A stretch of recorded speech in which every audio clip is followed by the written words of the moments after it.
ম্যালঅ্যাডাপটিভ day dreaming. আপনারা নিশ্চয়ই অনেকেই এই টার্মটার ব্যাপারে শুনেছেন, আর আজকে আমরা ডিটেলসে কথা বলবো যে এর কারণ কি এবং এখান থেকে আপনারা কিভাবে বেরিয়ে আসতে পারেন। প্রথমে বোঝা যাক যে এই প্রবলেমটা কি। দেখুন, ডে ড্রিমিং তো আমরা সবাই করি, রাইট?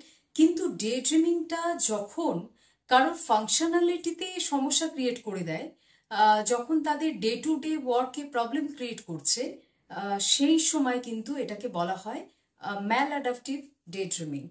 যখন তার regular basis job, regular basis work, what they are supposed to do, সেই সমস্ত জিনিসগুলো ইন্টারাপ্ট হয়ে যাচ্ছে, তখন কিন্তু এটা একটা হিউজ সমস্যার কিন্তু ক্রিয়েট করছে। সো এবার জানা যাক যে এর কিভাবে বুঝবেন যে আপনি ম্যালঅ্যাডাপটিভ ডে ড্রিমিং করছেন। কারণ এটা অনেকটাই ডে ড্রিমিং এর মতো। তো সেখানে কোনটা নর্মাল আর কোনটা নট নর্মাল, এটা কিভাবে বুঝবেন? Let's discuss it out. First point, হয়তো যে কোনো ডে টু ডে কোনো লাইভ ইভেন্ট দ্বারা আপনি ট্রিগার হয়ে যাচ্ছেন। কিরকম? হয়তো কোথাও একটা হয়তো স্ক্রিনে বা মোবাইলে আপনি কিছু একটা দেখছেন, কোনো একটা স্টোরি দেখছেন বা কোনো পার্টিকুলার কোনো ইনফ্লুয়েন্সারকে দেখছেন, সেটা দেখে অদ্ভুত একটা কল্পনার জগতে আপনি বয়ে গেলেন। হয়তো 12টার সময় আপনার এই ট্রিগারটা হয়েছিল বা সেই পার্টিকুলার সেই এপিসোডটা আপনি দেখেছিলেন। তারপরে আপনার যখন অ্যাওয়ারনেস আসলো টাইমের ব্যাপারে, সেই সময় আপনি দেখছেন অলরেডি 3টে বাজে। মানে কিভাবে এতটা সময় চলে গেল 12টা থেকে 3টে, you don't have any clue.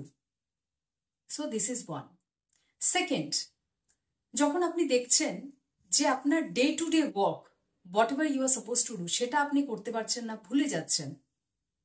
বেশিরভাগ সময় আপনাকে হয়তো কোনো কাজ দিয়ে যাওয়া হয়েছে, আপনি হয়তো এতটাই ডে ড্রিম করছেন, এতটাই কল্পনার জগতে ভেসে আছেন, কল্পনার জগৎ নিয়ে আপনি কমফোর্ট ফিল করছেন, যে আপনি সেই কাজটার ব্যাপারে কিন্তু পুরোপুরিভাবে ভুলে গেলেন। Third point, unusual facial expression. কিরকম এটা? হয়তো দেখবেন যারা এই ডে ড্রিমটা করে, পেশেন্টরা, তারা কখনো হয়তো বসে নিজের মনে হাসছে, নিজের মনে বিড়বিড় করছে, নিজের সাথে কথা বলছে। আপনার দেখে মনে হবে যে এরকম করে কেন হাসছে, why she is behaving so weird। কিন্তু অ্যাকচুয়ালি তারা তাদের স্বপ্নের জগতে বা তাদের যে ফ্যান্টাসি ওয়ার্ল্ড, সেখানে এতটাই ইনভলভড যে সেই জায়গাটাকে ভেবে বা সেই সিচুয়েশনগুলোকে ভেবে সে হাসছে, সে কখনো কমফর্ট ফিল করছে, কখনো বিড়বিড় করছে, কিছু একটা কথা বলছে। এই ধরনের জিনিসগুলো কিন্তু দেখা যায়। আর একটা যেটা, সেটা হচ্ছে এই সমস্যার সাথে সাথে তাদের আর একটা সমস্যা যেটা হয়, সেটা হচ্ছে স্লিপিং ইস্যু। এদের কিন্তু they actually feel very very uncomfortable to fall asleep. তো এরা স্লিপ নিয়ে কিন্তু প্রচণ্ডভাবে তারা স্ট্রাগল করতে থাকে। আচ্ছা, আর একটা জিনিস বলে রাখি যে এদের কিন্তু যে টেম্পারমেন্ট, সেটা প্রচণ্ড ভাবে মানে তারা ইরিটেটেড থাকে, হট টেম্পার থাকে। কেউ হয়তো কিছু একটা ছোট একটা কোনো জিনিস করে দিল, বা তাকে হয়তো নর্মালি কোনো একটা কথা বললো যেটা তার পছন্দের কথা না, instantly they get irritated out of this. Okay. আর আর একটা জিনিস যেটা, যে এদের ক্ষেত্রে কিন্তু ফোকাস অ্যান্ড কনসেন্ট্রেশনেরও একটা হিউজ সমস্যা দেখা যায়। তাদের যে কোনো কাজে ফোকাস করা, স্টাডিজ, যদি স্টুডেন্ট হয় স্টাডিজে ফোকাস করা, ক্যারিয়ারে ফোকাস করা, কোনো পার্টিকুলার অফিসে হয়তো গেছে, অফিসে গিয়েও একটা পার্টিকুলার সময় পর্যন্ত ফোকাস করতে পারছে না, ছটফট ছটফট একটা ব্যাপার, রেস্টলেস একটা ব্যাপার, এই জিনিসগুলো কিন্তু কাজ করে। এবার কথা বলা যাক যে এটার কারণ কি, কেন হচ্ছে।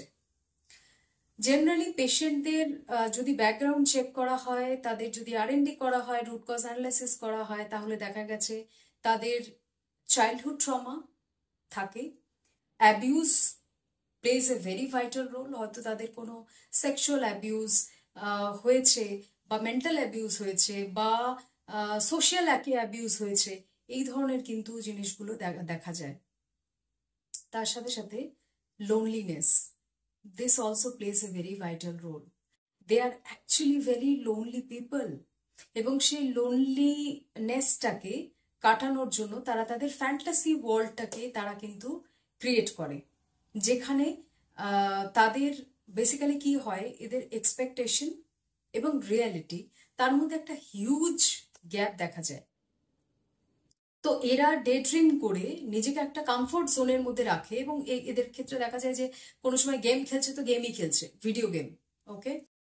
কোনো সময় হয়তো অ্যাজ আ ফ্রিকশন রিলেটেড কোনো মুভি দেখছে, তো ওখানে পুরোপুরিভাবে he or she got involved, কারণ সেই যে ইমাজিনারি ওয়ার্ল্ড সেটা তাদেরকে কমফোর্ট দিচ্ছে, সেটা তাদেরকে অ্যাট ইজে রাখছে, they are feeling comfortable, they are completely at ease. এবং এটা কেন হয়, কারণ তারা ভেতরে ভেতরে কিন্তু they are very very lonely people, okay. তো কজের ব্যাপারেও আমরা ডিসকাস করলাম। এবার ডিসকাস করা যাক যে এখান থেকে কিভাবে বাইরে আসবেন, which all are the tricks and tips you can implement in your life so that you can get rid of this issue. First, আমি ভিডিওর স্টার্টিংয়ে আমি বলেছি যে এই সমস্ত পেশেন্টদের কিন্তু একটা ট্রিগার পয়েন্ট থাকে, পার্টিকুলার কোনো ট্রিগার পয়েন্ট থাকে। আইডেন্টিফাই দ্যাট ট্রিগার, কি আমার কিসে ট্রিগারটা হচ্ছে, কিসে আমি ধীরে ধীরে ধীরে ধীরে সেই কল্পনার জগতে আমি এন্টারটা করছি, সেই ট্রিগারটাকে আইডেন্টিফাই করুন।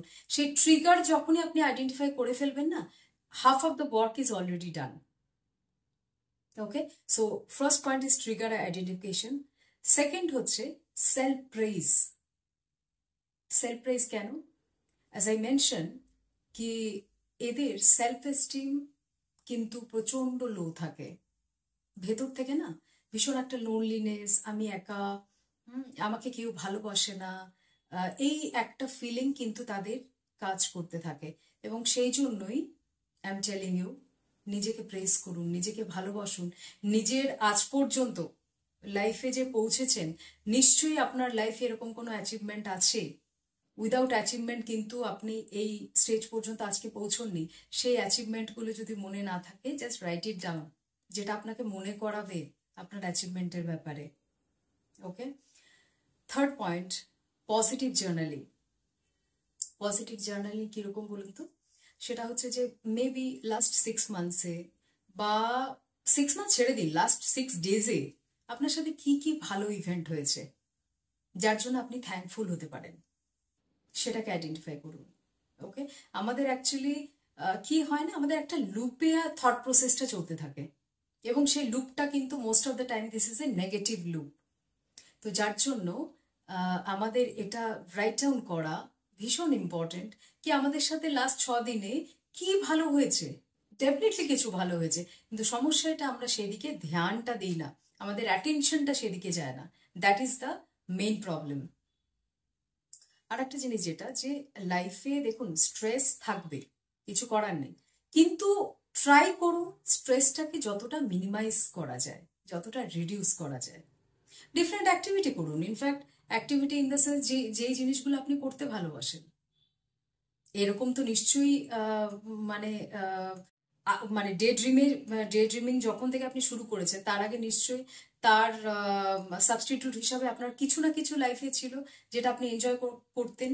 সেটা গান হতে পারে, নাচ হতে পারে, ড্রয়িং হতে পারে, সিঙ্গিং হতে পারে, গল্প করা হতে পারে, রাইট? তো সেই জিনিসগুলোকে রিভাইভ করুন, ফ্রেন্ডসদের সাথে মেলামেশা করুন, তাদের সাথে আপনাকে যারা যারা ইমোশনাল কমফোর্ট দেয় সেই সমস্ত মানুষজনের সাথে একটা ইকোসিস্টেম গড়ে তুলুন, যেটা আপনাকে সাপোর্ট করবে, আপনাকে বুস্ট করবে, আপনার মরালকে বুস্ট করবে, আপনার কনফিডেন্স লেভেলটাকে বুস্ট করবে, রাইট? আর তার সাথে সাথে যেটা, সেটা হচ্ছে অ্যাঙ্গার ম্যানেজমেন্ট। যেটা আমি বললাম যে এই ডে ড্রিমিং যারা করে তাদের কিন্তু একটা অ্যাঙ্গার, মানে they get angry very very easily, very quickly, just like that. তো সেখানে অ্যাঙ্গার ম্যানেজমেন্ট কিন্তু করাটা খুব জরুরি। ফার্স্ট অফ অল তো আপনাকে এই ব্যাপারটাকে অ্যাকসেপ্ট করতে হবে কি আমি খুব তাড়াতাড়ি খুব ছোট ছোট ব্যাপারে আমি রাগ করছি, তারপরে সেটার উপরে কাজ করুন, সেলফ কন্ট্রোলের উপরে কাজ করুন, যে এই ব্যাপারটাকে যাতে রিডিউস করা যায়। ওকে, এখানেও অ্যাঙ্গার ম্যানেজমেন্টের ক্ষেত্রেও কিন্তু ট্রিগার পয়েন্ট আইডেন্টিফাই করাটা খুব জরুরি, যে আমি কেন হচ্ছে। আর সব থেকে বড় কথা না, যখন আপনি অ্যাংরি হচ্ছেন সেই সময় দাঁড়িয়ে নিজেকে জিজ্ঞেস করুন, আমি কেন অ্যাংরি হচ্ছি, কেন আমি হঠাৎ করে রেগে গেলাম, এবং এই রিজনটা কি গুড এনাফ রিজন আমার আমার রাগ করার জন্য বা আমার অ্যাঙ্গার ইস্যুকে ট্রিগার করে দেওয়ার জন্য। Ask the question.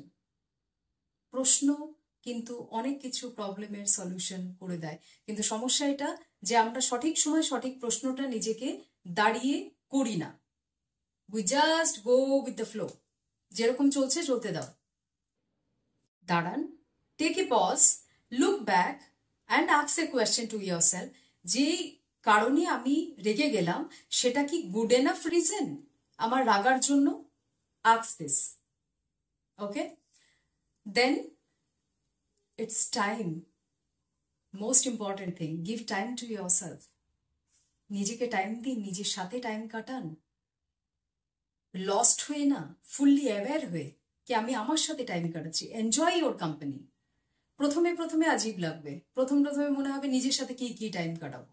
কারণ একটা জিনিস মাথায় রাখুন, আমরা যদি নিজেরাই নিজেদের সাথে আনকমফোর্টেবল হই, how come we are expecting কি অন্য কেউ আমাদের কোম্পানিকে এনজয় করবে?